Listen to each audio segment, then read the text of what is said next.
رحم اللہ من قرأ الفاتحہ. بسم اللہ الرحمن الرحیم.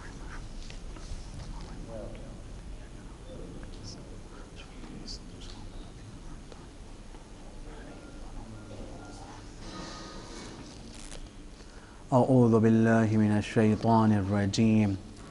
بسم اللہ الرحمن الرحیم. رب اشرح لی صدری ویسر لی امری واحلل عقدۃ من لسانی یفقہوا قولی. الحمد للہ رب العالمین والعاقبۃ للمتقین والجنۃ للمؤمنین والمسلمین والمتمسکین بولایت علی بن ابی طالب علیہ السلام.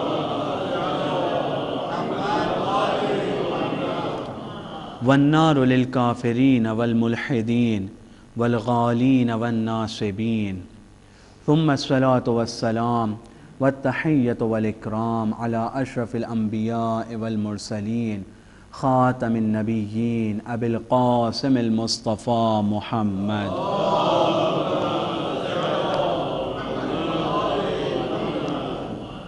وعلى أهل بيته الطيبين الطاهرين المعصومين المظلومين المنتجبين المنتخبين واللعنة الدائمة على أعدائهم أجمعين. أما بعد فقد قال الله تبارك وتعالى في كتابه الكريم: أعوذ بالله من الشيطان الرجيم. بسم الله الرحمن الرحيم. إنما وليكم الله ورسوله والذین آمنوا الذین یقیمون الصلاة ویؤتون الزکاة وهم راکعون. ایک صلوات پڑھیں بر محمد.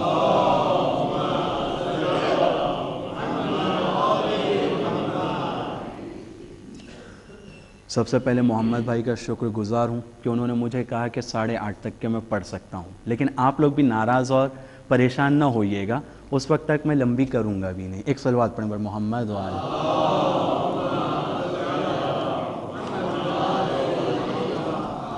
خداوند عالم قرآن مجید میں ارشاد فرماتا ہے کہ تمہارا ولی، تمہارا سرپرست صرف اور صرف خدا ہے،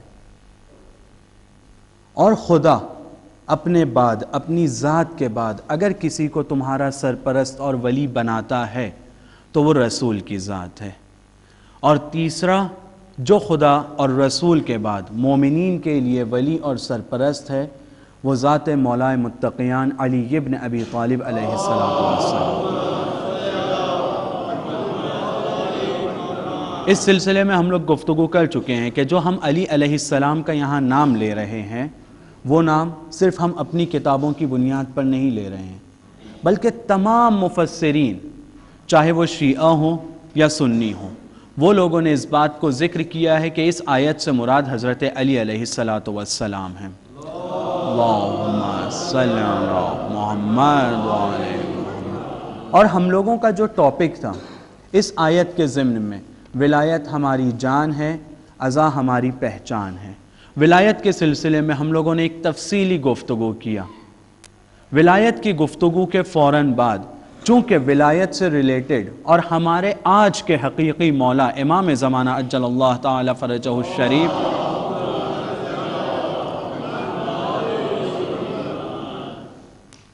کے زمانے میں ہم زندگی گزار رہے ہیں، وہ ہمارے مولا ہیں، ان کی ولایت ہم پر جاری ہے، ولایت تکوینی بھی. تو اس سلسلے میں بھی ہم لوگوں نے گفتگو کیا کہ ہم ان کا انتظار کر رہے ہیں، ہمیں کیسا منتظر ہونا چاہیے اور منتظر کے کیا صفات ہیں، منتظر کی کیا کیا ڈیوٹیز ہیں، اسے کیا کیا اعمال کو انجام دینا ہے. لیکن اب تیسری چیز جو بہت اہم تھی لیکن جس کے لیے وقت یعنی مجلسیں بہت کم بچی ہیں، یہ آخری موقع ہے کہ جو میں آپ لوگوں کی خدمت میں اس موضوع کے سلسلے میں گفتگو کرنے کے لیے آیا ہوں. وہ ہے عزا، کہ جو ہماری پہچان ہے. ہم سب اس بات کو مانتے ہیں کہ عزا ہماری پہچان ہے. ہم امام حسین علیہ السلام کی عزاداری کرتے ہیں، ہم امام حسین علیہ السلام کے عزادار ہیں. اس سے پہلے کہ اس سلسلے میں گفتگو کو شروع کروں، یہ بتانا ضروری سمجھتا ہوں کہ عزا کا معنی کیا ہوتا ہے، عزادار یعنی کون، اور عزاداری یعنی کیا. ازا کا معنی ڈکشنریز میں یا جب ہم لوگ یوز کرتے ہیں تو اس معنی میں استعمال کرتے ہیں کہ اگر کسی شخص کے اوپر کوئی مصیبت آئی ہے، ہم اس مصیبت کے اوپر غم منائیں۔ ایک مصیبت کے اوپر غم منانے کو کہا جاتا ہے ازا منا رہا ہے بندہ۔ غم منانے والے کو کہتے ہیں عزادار، اور اس غم منانے کو کہا جاتا ہے عزاداری۔ جس کا غم منایا جاتا ہے اسے کہا جاتا ہے صاحب ازا۔ ایک ہوئی ازا، مصیبت پر غم منانا، اس غم منانے کے پورے عمل کو، پورے کام کو کہا جاتا ہے عزاداری۔ غم منانے والے کو کہا جاتا ہے عزادار، جس کا غم منایا جا رہا ہے اسے کہا جاتا ہے صاحب ازا، جو آج کے ہمارے زمانے میں ہمارے امام زمانہ عجل اللہ تعالی فرجہ الشریف ہے۔ یعنی حقیقی صاحب ازا آج امام حسین کا وارث ہمارا 12واں امام ہے۔ امپورٹنٹ یہاں پر یہ ہے، جس ٹاپک کے اوپر ابھی میں بحث کرنا چاہتا ہوں، کیونکہ اس میں بہت سارے سوالات ہیں، بہت ساری چیزیں اس میں ہم لوگ بات کر سکتے ہیں، ڈسکشن کر سکتے ہیں اگر وقت ہو تو، لیکن سب سے اہم چیز جس کے اوپر ابھی میں گفتگو کرنا چاہتا ہوں وہ یہ ہے کہ ایک ازا میں، عزادار میں اور صاحب ازا میں ریلیشن کیا ہونا چاہیے، یہ دونوں کے درمیان کیسا ارتباط ہونا چاہیے کہ جس کے اوپر یہ کہا جا سکے کہ ہاں یہ عزادار ہے اور اس صاحب ازا کا عزادار ہے۔ کیونکہ عزادار ممکن ہے کہ بہت سے لوگ ہوں، جیسے کہ آپ نے بھی تھوڑی دیر پہلے بھی سنا، بہت سے لوگ جو خدا کی عبادت نہیں کرتے ہیں، جو علی علیہ السلام کو اپنا ولی نہیں مانتے ہیں، جو رسول خدا کی رسالت کا اقرار نہیں کرتے ہیں، لیکن جب امام حسین کا نام آتا ہے تو ان کے لیے علم کھڑے کرتے ہیں، قائم کرتے ہیں، ایستاد کرتے ہیں، ان کی عزاداری کرتے ہیں۔ یعنی عزاداری کرنے کے لیے بہت سے لوگ ایسے ہیں کہ جو نہ امام حسین کے والد کو جانتے ہیں، پہچانتے ہیں، مانتے بھی نہیں ہیں، اور نہ ان کے نانا کو، لیکن امام حسین کے نام کے لیے عزاداری کرتے ہیں۔ تو وہ ریلیشن کہ جس کی بیس کے اوپر ہم یہ کلیم کرتے ہیں کہ ہماری پہچان عزاداری ہے، ہماری پہچان عزاداری ہے، تو ہمارا اور اس صاحب ازا میں کیسا ریلیشن ہونا چاہیے، آج ہم اس کے اوپر ایک گفتگو کریں گے۔ صلوات پڑھیں بر محمد و آل محمد۔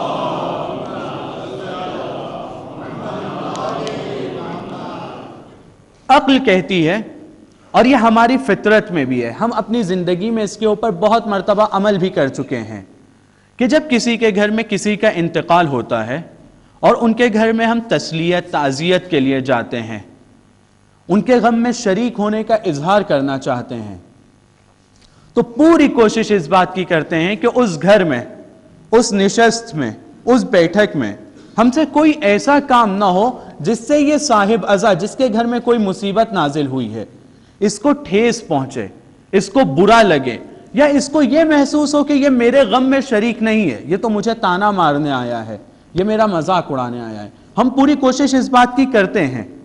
کیوں کوشش کرتے ہیں؟ کیوں؟ اس لیے کہ ہم یہ چاہتے ہیں کہ جس کے اوپر کوئی مصیبت آئی ہے ہم اس کی مصیبت میں شریک رہیں، نہیں یہ کہ اس کی مصیبت کا مذاق اڑائیں۔ اس مثال کے ذریعے سے میں اپنی بات کو آگے بڑھاتا ہوں۔ بالکل اسی طرح سے جب ہم مجلس میں آتے ہیں تو ہمیں یہ دیکھنا ہوگا کہ صاحب ازا کو کیا پسند ہے۔ جب ہم ازا کے لیے اترتے ہیں، عزاداری کرتے ہیں، تو ہمیں یہ دیکھنا ہوگا کہ صاحب ازا ہم سے کیا چاہتا ہے، اس کی ہم سے توقع کیا ہے۔ جب ہم مجلس کرتے ہیں، عزاداری کرتے ہیں اور دوسرے عزاداری کے کاموں کو انجام دیتے ہیں، تو ہمیں یہ دیکھنا ہے کہ امام حسین علیہ السلام نے کیوں قربانی دی ہے۔ بہت ساری چیزوں کو بیان کیا، لیکن آج ان سے ہٹ کر کچھ پوائنٹس کو بیان کرنے کی کوشش کروں گا۔ زیارت اربعین میں ہم سب اس جملے کو پڑھتے ہیں، امام حسین علیہ السلام کو خطاب کرتے ہوئے، خدا کو خطاب کرتے ہوئے امام حسین علیہ السلام کے لیے کہتے ہیں کہ اے خدا، حسین نے تیری راہ میں قربانی دیا، حسین نے نماز پڑھا، حسین نے زکوٰۃ کو ادا کیا، امر بالمعروف کیا، نہیں عن المنکر کیا۔ اس کے اوپر آپ نے بہت زیادہ بھی سنا۔ انشاءاللہ خدا ہمیں توفیق دے اس بات کی کہ اس پر عمل بھی کر سکیں انشاءاللہ۔ پھر ہم زیارت اربعین میں پڑھتے ہیں وَمَنَحَ النُّصْحَ، امام حسین علیہ السلام نے کربلا کے میدان میں بھی شفقت کے ساتھ، مہربانی کے ساتھ یزیدیوں کو نصیحت کی تھی۔ پھر ارشاد فرماتے ہیں وَبَذَلَ مُحْجَتَهُ فِيكَ، اور امام حسین علیہ السلام نے نصیحت کے بعد میں تیری راہ میں اپنے خون کو بہایا، قربان کیا۔ کیوں؟ لِيَسْتَنْقِذَ عِبَادَكَ مِنَ الْجِهَالَةِ، کیوں بہایا خون کو؟ کیوں نصیحت کیا تیری راہ کے لیے؟ کیوں ہدایت دینا چاہا لوگوں کو؟ ارشاد ہوتا ہے زیارت اربعین میں لِيَسْتَنْقِذَ عِبَادَكَ مِنَ الْجَهَالَةِ، تاکہ جہالت سے، اندھیروں سے، تاریکی سے تیرے بندوں کو نکال سکے۔ مقصد دیکھیے، جہالت سے نکالنا ہے، لوگوں کو تاریکی سے نکالنا ہے، ظلمات سے نکالنا ہے، وحیرت الضلالہ، تاکہ نکال سکے گمراہی کے راستوں سے۔ امام حسین علیہ السلام نے خون کیوں بہایا؟ معصوم ارشاد فرماتے ہیں اس لیے کہ لوگوں کو جہالت سے نکال سکیں، لوگوں کو ضلالت اور گمراہی کے راستے سے ہدایت کے راستے پر لا سکیں۔ تو عزاداروں اور امام حسین کے چاہنے والوں، صاحب عزا کی عزاداری کرنے والوں، ہمارا مقصد، ہمارا کام، ہمارا ہر ایکشن اور ہماری ہر گفتار ایسی ہونا چاہیے جو ہمیں جہالت سے نکالے، تاکہ حسین کے خون کی قیمت کچھ حد تک ادا ہو سکے۔ ورنہ حسین کا خون رائگان ہے۔ خون بہایا کیوں؟ اس لیے کہ انسانیت کو جہالت سے نکالیں۔ خون بہایا کیوں؟ انسانیت کو گمراہی سے بچا کر ہدایت کی طرف لے کر آ سکیں۔ اور اگر ہم جہالت کے کنویں میں پڑے رہتے ہیں، علم کی طرف، معرفت خدا کی طرف، معرفت رسول کی طرف، معرفت یعنی علم، پہچان، اس کی طرف اگر ہم نہیں آتے ہیں، معرفت حسین علیہ السلام کی طرف اگر ہم نہیں آتے ہیں، تو وہ چیز کہ جس کے لیے امام حسین نے اپنے خون کو بہایا ہے، کیا وہ پوری ہو رہی ہے؟ نہیں۔ امام حسین کا مقصد جہالت سے نکالنا ہے، انسانوں کو، خدا کے بندوں کو جہالت سے نکالنا ہے۔ جہالت کی تعریف میں ارشاد ہوتا ہے کہ جہالت یعنی یہ کہ تم اپنے زمانے کے امام کو نہ پہچان سکو۔ من ماتا ولم یعرف امام زمانہ ماتا میتتن جاہلیہ، جو آدمی مر جائے اور اپنے زمانے کے امام کو نہ پہچانے، وہ جاہلیت کی موت مرتا ہے۔ جاہلیت یعنی یہ کہ خدا کو نہ پہچانا جائے۔ جاہل یعنی وہ بندہ کہ جو اپنی ڈیوٹی کو آج کے زمانے میں نہ پہچانے، کہ میری ڈیوٹی میرے امام زمانہ کے لیے کیا ہے۔ میری ڈیوٹی اگر میں عزاداری کو انجام دیتا ہوں، میری ڈیوٹی صاحب عزا کے لیے کیا ہے۔ اگر ہم اپنی ڈیوٹی کو نہیں جانتے ہیں، اپنے وظیفے کو نہیں پہچانتے ہیں، اس کا مطلب یہ کہ ہم صاحب عزا کے مقصد کے راستے میں اڑیچ ہیں، ان کے راستے کو اور ان کے مشن کو آگے بڑھنے نہیں دے رہے ہیں۔ اسی طرح سے خود امام حسین علیہ السلام ارشاد فرماتے ہیں، ایک صلوات پڑھیں بر محمد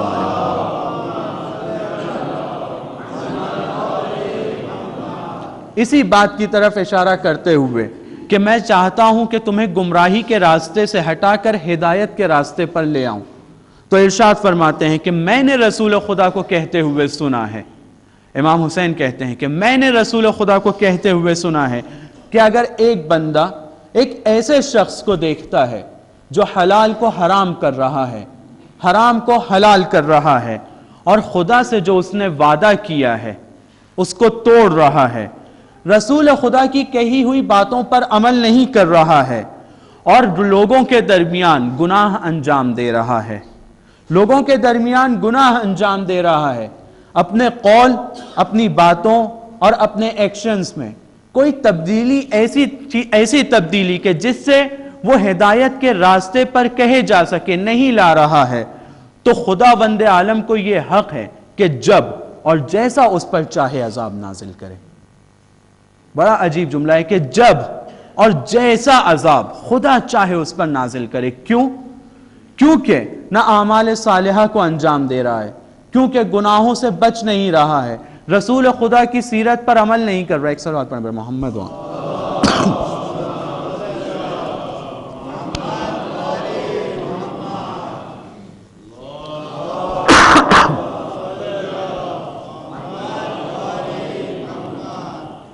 رسول خدا کی سیرت پر وہ عمل نہیں کر رہا ہے، ضلالت کے راستے پر وہ گامزن ہے، گمراہی کے راستے پر وہ چل رہا ہے، میں قربانی اس لیے دے رہا ہوں کہ ہدایت پر لے کر آؤں، میری قربانی کی قیمت کو بھی ادا نہیں کر رہا، یعنی ہدایت کے راستے پر آ بھی نہیں رہا ہے، تو اب میری قربانی کے بعد بھی خداوند عالم کو یہ حق ہے کہ اس پر جیسا عذاب چاہے اور جب عذاب چاہے اس پر نازل کرے۔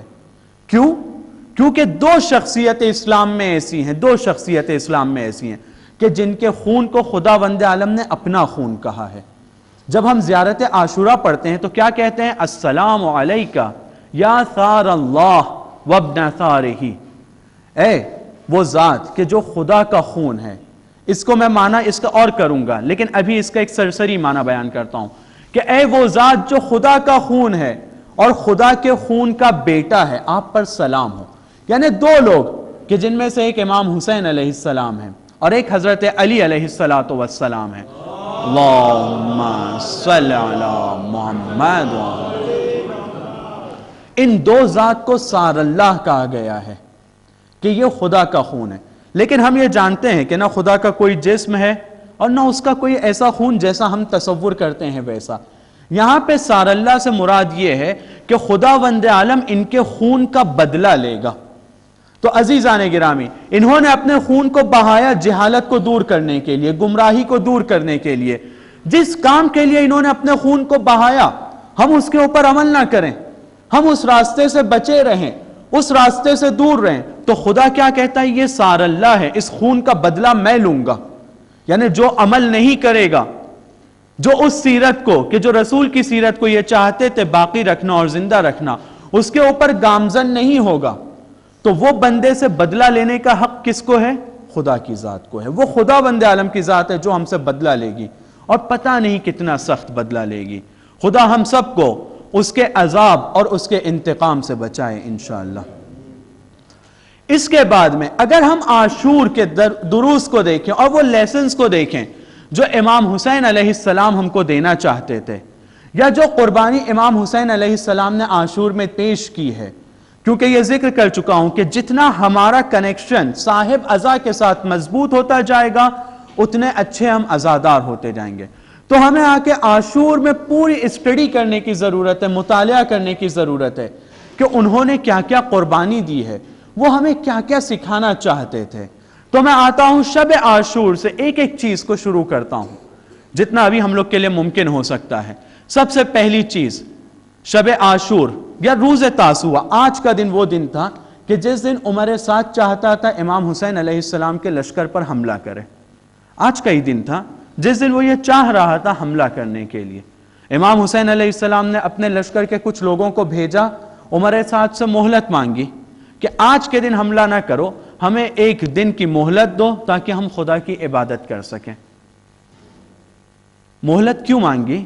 جان کا ڈر تھا؟ نہیں، ڈر رہے تھے کہ میرے بچے جلدی قربان ہو جائیں گے؟ نہیں، انہیں پتا تھا کہ قربان تو ہونا ہی ہے، بھوکے پیاسے تو ہیں ہی۔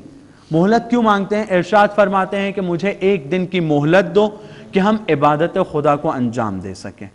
یعنی یہ حسین جو خدا سے نزدیک ہوتا جا رہا ہے، کل کی مثال آپ لوگ کے ذہن میں ہوگی کہ وہ سینیریو جو شیطان نے تیار کیا تھا، اس نے اپنی پوری طاقت لگا دی، پوری طاقت لگا دی، اپنے نمائندوں کو لگایا، اپنے دھن دولت کو لگایا، اپنے پورے پاور کو لگایا تاکہ حسین کو خدا سے دور کر سکے۔ لیکن اب حسین ہے کہ اپنی پوری طاقت لگا رہے ہیں، جو کچھ حسین کے پاس ہے پوری طاقت لگا رہے ہیں خدا سے نزدیک ہونے کے لیے۔ اس سے پہلے کہ اپنے بچوں کو قربان کرتے، خدا سے نزدیک ہونے کا سبب اور راستہ کیا دیکھ رہے ہیں؟ خدا کی عبادت کو۔ امام حسین علیہ السلام، انہیں پتا ہے کہ مجھے قربانی دینا ہوگی، لیکن شروع کہاں سے کر رہے ہیں قربانی کو؟ نماز کے ذریعے سے، دعاؤں کے ذریعے سے، خدا کے ذکر کے ذریعے سے، خدا کی تعریف کے ذریعے سے۔ تو اے عزادارو، اگر ہم صاحب عزا کے سچے عزادار ہیں تو ہمیں خدا کی حمد کرنا ہوگی، ہمیں خدا کی عبادت کرنا ہوگی۔ امام حسین علیہ السلام جب بالکل پیک پہ ان کی قربانی پہنچتی ہے، بالکل کمال پہ ان کی قربانی پہنچتی ہے، تو اس کمال تک کی قربانی کو پہنچانے کے لیے پہلا قدم انہوں نے اٹھایا عبادت کا قدم۔ یہ درس دینا چاہتے ہیں ہمیں، کربلا میں یہ بتانا چاہتے ہیں کہ اگر تم چاہتے ہو کہ قربانی پیش کرو خدا کی بارگاہ میں. اگر تم چاہتے ہو کہ خدا سے بہت زیادہ نزدیک ہو تو ضروری ہے یہ بات تمہارے لیے کہ خدا کی عبادت کرو، نماز پڑھو، نماز قائم کرو. اور نماز ایک ایسی چیز ہے کہ جس کے ذریعے سے شروع کیا انہوں نے اپنے قربانی کے سفر کو، اور اسی جگہ پر آ کر انہوں نے قربانی کو ختم کیا. اسی لیے کہا جاتا ہے الصلاۃ معراج المومن، نماز مومن کی معراج ہے، بلندی کی انتہا ہے. اگر مومن چاہتا ہے اپنی بلندی کو طے کرے، کمال تک پہنچے، تو اسے نماز قائم کرنا ہوگا. اور امام حسین علیہ السلام اس سبق کو ہم کو دے رہے ہیں. دوسری چیز جو امام حسین علیہ السلام ارشاد فرماتے ہیں اور اپنے عمل کے ذریعے سے ثابت کرتے ہیں، وہ ہے امام حسین علیہ السلام کا اخلاص. بہت سی جگہ پر مدینے سے جب نکل رہے تھے تب بھی انہوں نے کہا تھا کہ میں حکومت کی طلب کے لیے نہیں نکل رہا ہوں. انی لم اخرج اشرا ولا بطرا، میں اس لیے نہیں نکل رہا ہوں کہ مجھے حکومت چاہیے ہے، نہ مجھے ظلم کرنا ہے، نہ مجھے فساد پھیلانا ہے. میں صرف اس لیے نکل رہا ہوں کہ اپنی امت میں اصلاح کرنا چاہتا ہوں، اپنے نانا کی امت میں اصلاح کرنا چاہتا ہوں. کربلا کے میدان میں بھی جب کھڑے ہوتے ہیں تو یہ کہتے ہیں، خطبہ منی میں بھی ہم لوگوں نے سنا، ارشاد فرماتے ہیں خاص طور پہ کربلا کے میدان میں کہ دیکھو مجھے حکومت نہیں چاہیے، میں حکومت کے لیے نہیں لڑ رہا ہوں. میرا مقصد یہ نہیں ہے کہ میں کچھ لوگوں کے اوپر اپنا کنٹرول قائم کر سکوں، نہیں، میرا مقصد صرف اور صرف یہ ہے کہ تمہاری ہدایت کر سکوں. میں یہ چاہتا ہوں کہ تمہیں میرے نانا کی امت کی طرف پلٹا سکوں، جو دین میرے نانا لے کر آئے تو اس کے اوپر تم پلٹ سکو. اور پھر زیارت اربعین کے حوالے سے بھی، جس کو ابھی میں نے قرات کیا، اس میں بھی ہم یہ کہتے ہیں کہ قربانی صرف اس لیے دیا کہ جہالت سے، ظلمات کے لشکر کو، اندھیروں کے لشکر سے، اندھیروں سے اس لشکر کو نکال سکے، نور کی طرف لا سکیں. قربانی امام حسین اس لیے دے رہے ہیں، نہ حکومت کے لیے، نہ کسی طرح کی جاہ و سلطنت کے لیے. یہ قربانی بھی جو جہالت سے نکالنے کے لیے، وہ خدا کے لیے ہے. ان کی نیت خدا ہے، نہ حکومت ہے. خدا سے بہتر اور کون سی ذات ہو سکتی تھی ان کے لیے کہ جس کے لیے وہ علی اکبر کو قربان کرتے ہیں؟ کیا حکومت کے لیے انہوں نے قربان کیا اس دنیا کی؟ علی اصغر کی قربانی حکومت کے لیے تھی؟ نہیں، خدا کی ذات کے لیے تھی. جس ذات کا مرتبہ اتنا بلند ہے، اتنا بڑا ہے، اتنی عظمت والی وہ ذات ہے کہ جس کے لیے یہ قربانی دینے کے لیے حسین تیار تھے. اور ہمیں یہ سبق دیتے ہیں کہ تمہارے پاس جو کچھ بھی ہے، جو کچھ بھی ہے، تم اس کے لیے قربان کرنے کے لیے تیار رہو. جب تک تم قربان نہیں کرو گے یا تیار نہیں رہو گے قربانی کے لیے، تب تک تم پوری طرح سے حق کے راستے پر نہیں ہو سکتے ہو. ایک طرف ہمیں اسلام حکم دیتا ہے کہ مال و اولاد اور بچوں سے محبت رہے، اس کے لیے ہم کوشش کریں، محنت کریں. مجلسوں میں آپ نے سنا، خاص طور پہ رات کی مجلس میں مولانا نے ایک حدیث ارشاد فرمائی تھی علی علیہ السلام کے حوالے سے کہ اعمل لدنیاک، اپنی دنیا کے لیے اتنی محنت کرو، اتنی کوشش کرو کہ جیسے تمہیں ہمیشہ یہاں رہنا ہے، ہمیشہ یہاں رہنا ہے. یہ ہماری اسلامی تعلیمات ہیں. اور دوسری طرف اپنے دین کے لیے، اپنی آخرت کے لیے ایسی تیاری کرو کہ جیسے تمہیں کل ہی جانا ہے. تو امام حسین علیہ السلام اور ہمارے ائمہ یہ نہیں کہتے ہیں کہ دنیا کے حصول کی طرف مت بڑھو، جتنا مال زیادہ کر سکتے ہو کرو، اولاد جتنی زیادہ ہو سکتی ہے کرو، محبت ان سے جتنی زیادہ کر سکتے ہو کرو، لیکن جب خدا اور اولاد کے بیچ کا مسئلہ ہو، اگر انہیں قربان کرنا ہے تو قربان کر دو خدا کی ذات کے لیے. اگر مال کو قربان کرنا ہے خدا کے لیے، اس وقت تم تیار رہو قربان کرنے کے لیے. اس کو کہتے ہیں زہد. ان سے دل وابستگی نہیں رکھنا ہے، ان سے اٹیچ نہیں رہنا ہے، محبت کرنا ہے، لیکن ہمیں اصل میں وابستگی رکھنا ہے خدا کی ذات سے. جب علی اکبر جاتے ہیں، جب اصغر جاتے ہیں، جب عباس جاتے ہیں، ہر ایک کے جانے کے بعد چہرے کا رنگ کھلتا جا رہا ہے. کیوں؟ کیونکہ نزدیک ہوتا جا رہا ہوں میں اپنے خدا سے. تو امام حسین علیہ السلام ہمیں یہ سبق دیتے ہیں کربلا کے میدان میں کہ اے عزاداروں، اگر تم مجھے صاحب عزا سمجھتے ہو تو تمہارا مقصد یہ ہونا چاہیے کہ جیسے میں خدا سے نزدیک ہو رہا تھا تم بھی خدا کے نزدیک ہو. اپنا ہدف، اپنا مقصد، اپنا مشن یہ بناؤ کہ جتنا خدا سے نزدیک ہو سکتے ہو. وسیلہ ہمیں امام حسین کو بنانا ہے، آئیڈیل ہمیں ائمہ معصومین کو سمجھنا ہے اور ان کے ہی ذریعے سے ہمیں نزدیک ہونا ہے. اس کے علاوہ جو درس ہمیں کربلا کے میدان سے ملتا ہے اور جس کی طرف تاکید اور جس کے اوپر ہمیں عمل کرنے کی کوشش کرنا چاہیے، وہ ہے فداکاری کا درس۔ جو چیز ہمیں پسند ہے، اگر اس کی ضرورت اسلام کو ہے تو ہمیں اس چیز کو خدا کی راہ میں دے دینا ہے، فدا کر دینا ہے، قربان کر دینا ہے۔ اس کی مثالوں کو پہلے بھی ذکر کر چکا کہ اکبر اتنا پسند ہے کہ رسول خدا کی صورت دیکھنا ہے تو ان کی زیارت کرتے ہیں، رسول خدا کی آواز کو سننا ہے تو ان کی زیارت ہوتی ہے۔ لیکن فداکاری کہ ضرورت ہے اسلام کو، اس کے جگر کی، اس کے سینے کی، میں اللہ کے راہ میں اس کو دے دوں گا۔ علی اکبر کے گلے کی ضرورت ہے، میں فدا کر دوں گا خدا کی راہ میں اس کو۔ ایک صلوات پڑھیں بر محمد و آل محمد۔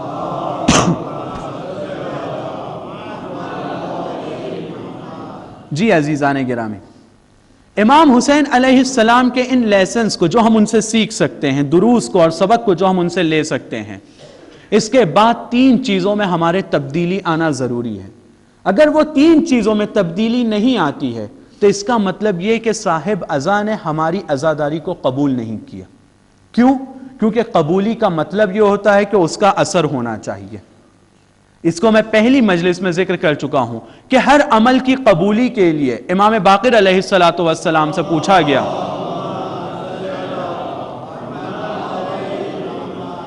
ان سے سوال کیا جاتا ہے کہ مولا ہمیں کیسے سمجھ میں آئے کہ ہمارے اعمال کو خداوند عالم قبول کر رہا ہے؟ کیسے سمجھ میں آئے گا ہمیں کہ خدا ہمارے اعمال کو قبول کرتا ہے؟ تو مولا ارشاد فرماتے ہیں کہ صرف ایک راستہ ہے سمجھنے کا، یہ دیکھو کہ اعمال کے انجام دینے کے بعد اس کا اثر تمہارے اندر کتنا ہوا۔ اگر اس کا اثر ہو رہا ہے، جتنا اثر ہو رہا ہے اتنا قبول ہوا ہے وہ عمل تم سے، جتنا اثر ہے اتنا قبول ہے۔ مثال ایک دوسری قرآن کی آیت ہے کہ ان الصلاۃ تنہی عن الفحشاء والمنکر، نماز انسان کو برائیوں سے روکتی ہے۔ یعنی یہ کہ اگر نماز قبول ہے، آپ عبادت کو صحیح سے انجام دے رہے ہیں، تو یقیناً آپ کے اندر اثر یہ ہوگا کہ آپ گناہ انجام نہیں دیں گے، برائی سے بچیں گے۔ تو ویسے ہی عزاداری، ہم جس کے لیے عزاداری کو انجام دے رہے ہیں، ہمیں اگر یہ سمجھنا ہے کہ عزاداری ہماری قبول ہو رہی ہے، تو 3 چیزیں علماء اور احادیث میں اس کی طرف اشارہ ہے کہ 3 چیزوں میں تبدیلی آنا ضروری ہے۔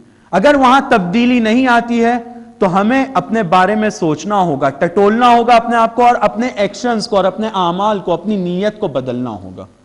سب سے پہلی چیز جس میں تبدیلی کی ضرورت ہے وہ محبت حسین ہے، امپروو کرنے کی ضرورت ہے۔ آج جتنی ہمارے دل میں حسین علیہ السلام کی محبت ہے، آج ہمارے دل میں جتنی صاحب عزا امام زمانہ کی محبت ہے، مجلس ختم ہونے کے بعد، عزاداری ختم ہونے کے بعد یہ محبت میں اضافہ ہونا چاہیے۔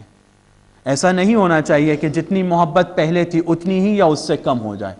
اگر اتنی بھی ہے، یعنی اتنی ہی اگر باقی ہے، تو ایسی صورت میں بھی ہمیں یہ سوچنا چاہیے کہ یہ عمل جو میں نے انجام دیا شاید یہ قبول نہیں ہوا ہے۔ قبول ہونے کی ضمانت اس بات میں ہے کہ ہم یہ محسوس کریں کہ ہماری محبت امام حسین علیہ السلام کے لیے بڑی ہے۔ دوسری چیز جو ہمیں عزاداری سے سیکھنا ہے اور سمجھنا ہے، وہ ویلیوز کو سمجھنا ہے کہ جن کی بنیاد پر عاشورہ قائم ہوا ہے۔ عاشورہ کیوں واقع ہوا؟ کیوں امام حسین علیہ السلام نے قربانی دی؟ کیا وجہ تھی امام حسین علیہ السلام مدینے سے نکلیں؟ کیا وجہ تھی کہ یزید پوری طاقت کے ساتھ کربلا کے میدان میں آیا تھا؟ اور کیا وجہ تھی کہ امام حسین اپنی پوری طاقت کے ساتھ آئے تھے؟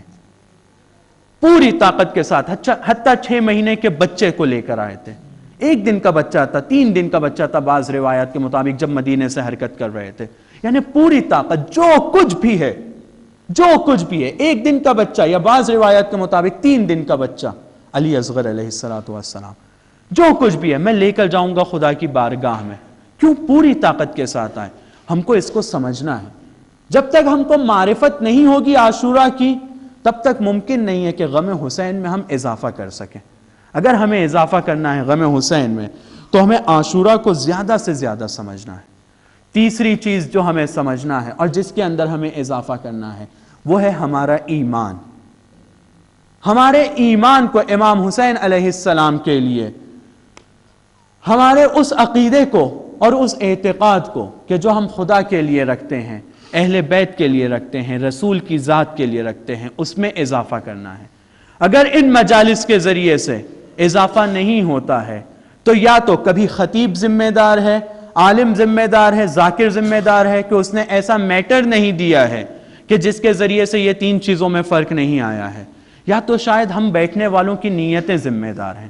عموماً خطیب اور عالم اس کے ذمہ دار ہوتے ہیں۔ میٹر ایسا دینے کی ضرورت ہے کہ ان تین چیزوں میں لوگوں میں فرق آ سکے، مومن احساس کر سکے کہ اب وہ غم حسین جو کل تک تھا اب ویسا نہیں بلکہ میرے دل میں بڑھ چکا ہے، اب وہ کربلا جسے میں کل تک جانتا تھا اور پہچانتا تھا اب ویسی نہیں، اب بڑھ چکی ہے۔ کربلا کا ایک نیا نقطہ مجھے پتا چلا ہے، ایک نیا لطف کربلا میں مجھے آنے لگا ہے۔ وہ ایمان جو کل تک تھا اب وہ ایمان اس درجے پر نہیں ہے، ایمان کا درجہ بڑا ہے۔ سامعین کو، عزاداروں کو اس بات کا احساس ہونا چاہیے۔ علماء کا یہ فرض ہے کہ اس میسج کو پہنچائیں اور اس طرح سے بیان کریں تاکہ لوگ زیادہ سے زیادہ حسین سے، کربلا سے اور خدا سے نزدیک ہو سکیں۔ ایک صلوات پڑھیں بر محمد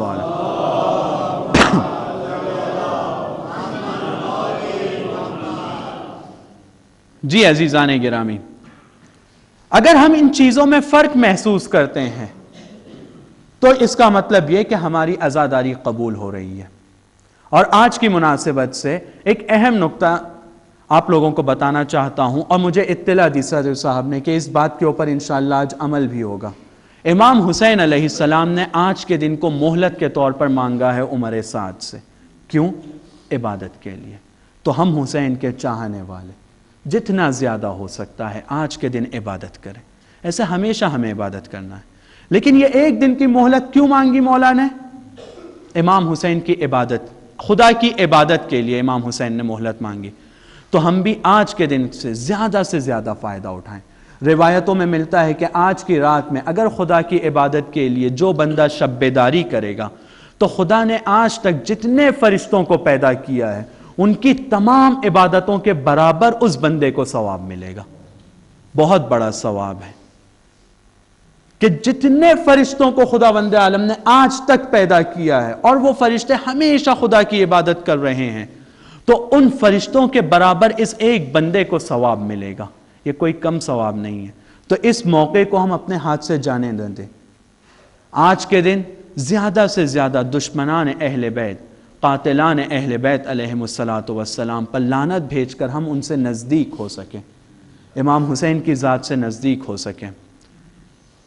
لعنت کے اس میں ایک اہم چیز جس کو ذکر کرنا چاہوں گا، زیارت عاشورہ کی تعلیم، زیارت اربعین کی تعلیم اور ہماری تعلیمات، آج کے اعمال، کل کے اعمال میں ذکر ہوا ہے کہ جتنا زیادہ لعنت بھیج سکتے ہو بھیجو، اور لعنت کے ذریعے سے اہل بیت علیہم السلام سے جتنا نزدیک ہو سکتے ہو نزدیک ہو۔ لیکن ایک چیز کا خیال رکھنا ہے کہ کہیں اس طریقے سے ہم لعنت نہ بھیجیں کہ پاکستان میں ہمارے شیعہ بھائیوں کو مارا جائے۔ ہماری لعنت بھیجنے کی روش، لعنت سے روکا نہیں گیا ہے، لعنت بھیجنا ہے زیادہ سے زیادہ۔ لیکن آیت اللہ بہجت سے پوچھا جاتا ہے کہ کیا میں کچھ لوگوں کو نام کے ذریعے سے یا اس طریقے سے لعنت بھیج سکتا ہوں؟ تو آیت اللہ بہجت ایک بہت بڑے عالم دین جن کا تقریباً 4 سال پہلے انتقال ہوا ہے، آپ سب نے ان کا نام سنا ہوگا، وہ یہ کہتے ہیں کہ اگر کسی دنیا کے ایک کونے میں لعنت اس طرح سے بھیجی جائے کہ اس لعنت بھیجنے کے ذریعے سے دنیا کے دوسرے کونے میں کسی مسلمان کو ایک ایسا کلمہ کہا جائے، کسی مومن کو ایک ایسا کلمہ کہا جائے جس سے اس مومن کا دل دکھے، تو ذمہ دار وہ بندہ ہے جس نے لعنت ایسے بھیجی ہے کہ جس کی وجہ سے اس مومن کو تانا پڑ رہا ہے۔ تو عزادارو، آج کی عزاداری کے ذریعے سے، امام حسین کے واسطے کے ذریعے سے، وسیلے کے ذریعے سے ہمیں کوئی ایسا کام نہیں کرنا ہے جس کے ذریعے سے دنیا میں کسی مومن کو کوئی اذیت ہو، کسی مومن کا کہیں کوئی دل توڑ سکے، کسی مومن کو کہیں کوئی قتل کر سکے۔ آپ سب اس بات کو بہتر جانتے ہیں کہ پاکستان میں شیعوں کے کیا حالات ہیں، یا اور دنیا کے مختلف کونوں میں شیعوں کے کیا حالات ہیں۔ تو ہمیں ہر نیک کام کو انجام دینا ہے، لیکن ایسے طریقے سے انجام دینا ہے کہ ہم اپنے ڈیوٹی کو بھی انجام دے سکیں اور اپنے مومن بھائیوں کی جان کی حفاظت بھی کر سکیں۔ انشاءاللہ ہم لوگ آج کے دن اور ہمیشہ ایسے ہی اعمال انجام دیں جس سے ہمارے امام حسین اور ہمارا خدا راضی ہو انشاءاللہ۔ ایک صلوات پڑھیں بر محمد وعلی۔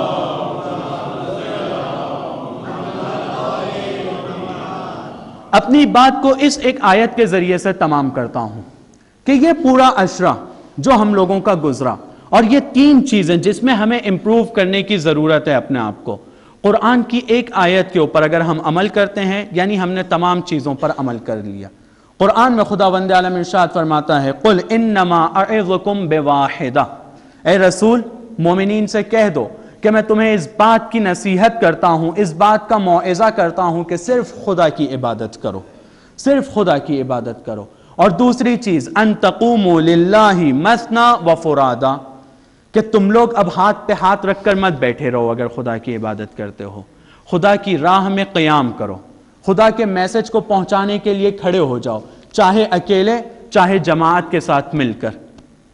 بس ہمارے اس محرم میں اگر ہم اس بات کو احساس کر لیں کہ ہماری ڈیوٹی ہے یہ کہ ہم ہاتھ پر ہاتھ رکھ کر نہ بیٹھیں، ہم ایک ایسے منتظر اور ایک ایسے انتظار کرنے والے بنیں کہ جو خدا کے لیے قیام کرتا ہے، نیکیوں کو پھیلاتا ہے اور برائیوں سے لوگوں کو روکتا ہے، عدالت کی طرف قدم اٹھاتا ہے. اور اس آیت کے اوپر اگر ہم عمل کرتے ہیں تو ہم نے پوری اسلامی تعلیمات کے اوپر عمل کر لیا. اور اگر ہم اس آیت کے اوپر عمل کریں گے تو ہم نے امام زمانہ کو خوش کیا. اس امام زمانہ کو خوش کریں گے انشاءاللہ جو روز عاشور کے مصائب کو دیکھنے کے بعد ارشاد فرماتے ہیں السلام علی الطفل الرضیع، سلام ہو اس دودھ پینے والے بچے کے اوپر. السلام علی المرمی السجیع، سلام ہو اس بچے کے اوپر جسے ایک بہت بڑے تیر کا شکار بنایا گیا ہے. السلام علی المتشحط دما، سلام ہو اس کے اوپر کہ جسے خون میں نہلایا گیا ہے. المصعد دمہ فی السماء، سلام ہو اس کے اوپر کہ جس کے خون کو آسمان کی طرف ڈالا گیا ہے.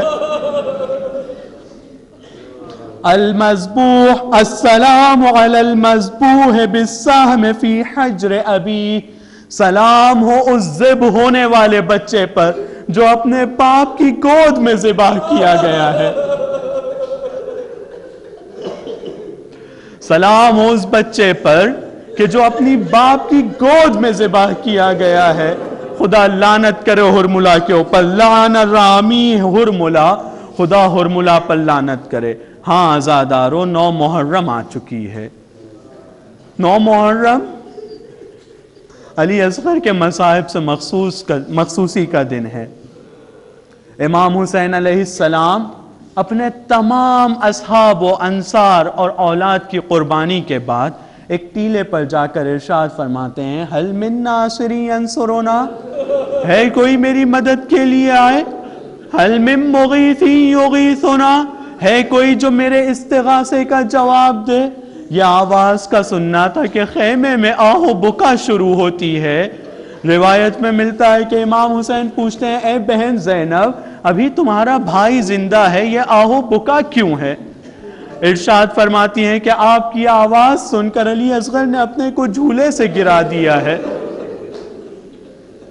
بس یہ سننا تھا کہ ارشاد فرماتے ہیں کہ بہن زینب لاؤ علی اصغر کو میری گود میں لا کر دے دو، میں جا کر پانی کا سوال کرتا ہوں، پانی مانگتا ہوں، شاید اسے پانی پلا دیں. ہاں عزادارو بس کچھ جملے، کچھ روایت کے جملے، اپنی طرف سے کوشش کروں گا کچھ نہ پڑھوں، امام حسین کے کچھ جملے بس اسے سمجھانے کی کوشش کروں گا. اشقیہ کے سامنے امام حسین علی اصغر کو لے کر آتے ہیں. امام حسین اشقیہ کے سامنے علی اصغر کو لے کر آتے ہیں. ایک جملہ ارشاد فرماتے ہیں، بہت معنی والا جملہ ہے، سوچنے والا جملہ ہے. کہتے ہیں کہ اما ترون کیف یتلظی، کیا تم یہ نہیں دیکھ رہے ہو کہ پیاس کے مارے اس کی ہونٹوں کی حالت کیسی ہو گئی ہے؟ یہ ورڈ جو امام حسین یوز کرتے ہیں یتلظی کا، عزیزو ڈکشنری میں یہ ورڈ ایک ایسی مچھلی کے لیے استعمال کیا جاتا ہے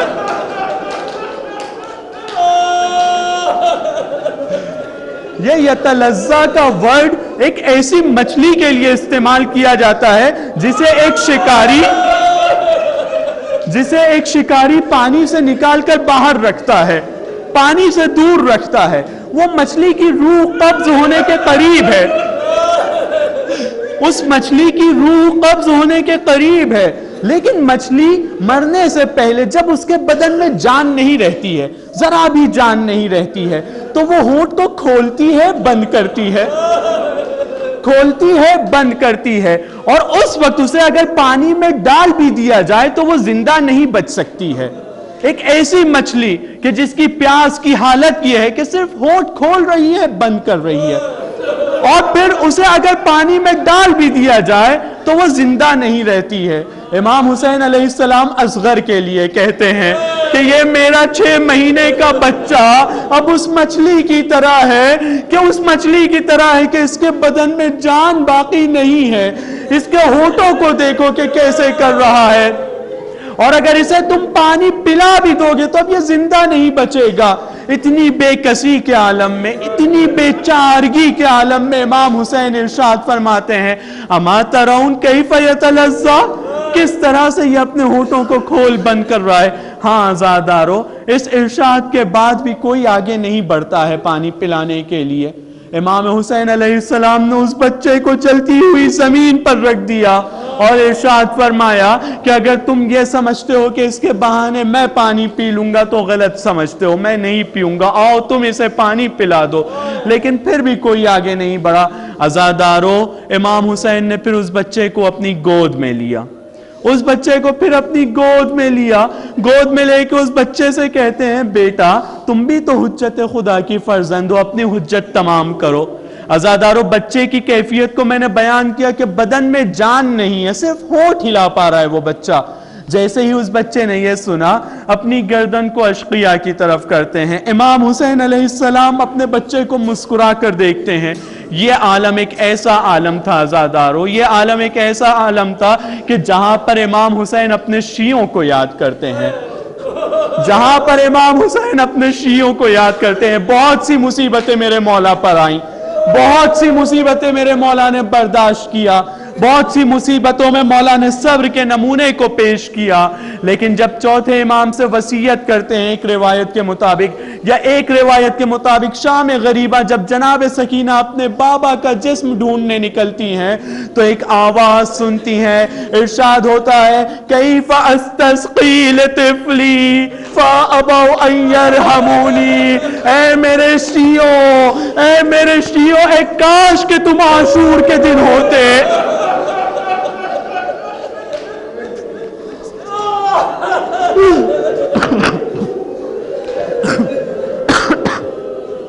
اے کاش میرے شیعوں تم عاشور کے دن ہوتے اور دیکھتے کہ کتنی بے کسی سے، کتنی بے چارگی سے میں اپنے اصغر کے لیے پانی مانگ رہا تھا۔ کیف استسقی لطفلی، میں اپنے بیٹے کے لیے کتنی بے چارگی سے پانی مانگ رہا تھا۔ فَأَبَوْا أَن يَرْحَمُونِي، جس کے جواب میں انہوں نے مجھے تیرے سے شعبے سے میرے بچے کو مارا۔ ہاں عزادارو، علی اصغر ابھی گود میں ہے اور ملا کا تیر آتا ہے۔ اس سے پہلے کہ امام حسین علیہ السلام اپنے بچے کے ہونٹوں کا بوسہ لیتے اور ملا کا تیر آتا ہے، علی اصغر کے گلے میں پیوست ہو جاتا ہے۔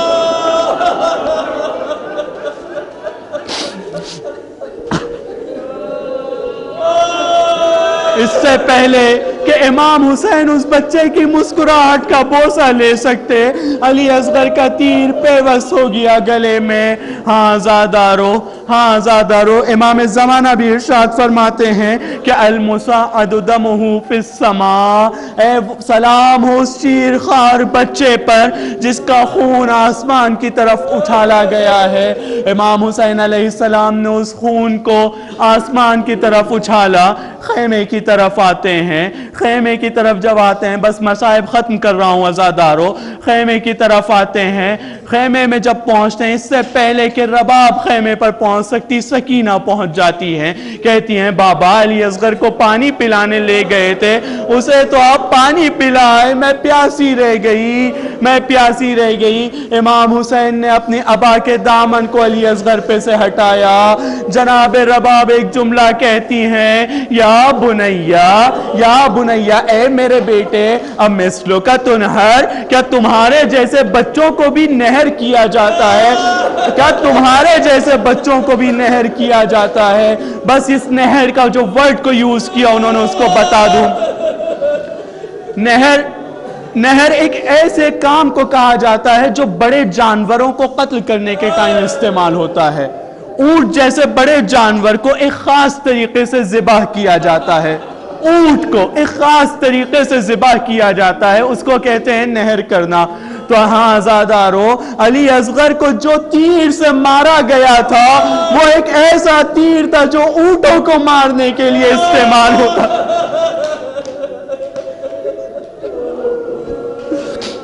تو جناب رباب ارشاد فرماتی ہیں، اے میرے بیٹے، کیا تجھ جیسے 6 مہینے کے بچے کے لیے ایسا تیر استعمال کیا جاتا ہے؟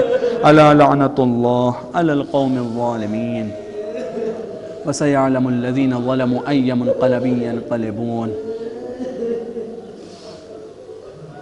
خدایا ہمارے اس مختصر سے عمل کو قبول فرما، خدایا ہمیں اس بات کی توفیق عطا فرما کہ ہماری محبت حسین میں اضافہ ہو سکے، خدایا ہماری معرفت عاشور کے متعلق اس میں اضافہ فرما، خدایا ہمارا ایمان ہمارے اہل بیت پر، تیری ذات پر، رسول کی ذات پر روز بروز زیادہ فرما، خدایا 12ویں امام کے ظہور میں تعجیل فرما، خدایا ہمیں ان کے اعوان و انصار میں سے شمار فرما، خدایا ہمیں اس بات کی توفیق عطا فرما کہ ہمیں ان کے ساتھ شہادت کا درجہ نصیب ہو سکے، خدایا تمام مومنین و مومنات پر جو کوئی بھی جہاں کہیں بھی ہیں کوئی بھی مشکلات ہوں، ان سے ان مشکلات کو دور فرما۔ وآخر دعوانا الحمدللہ رب العالمین۔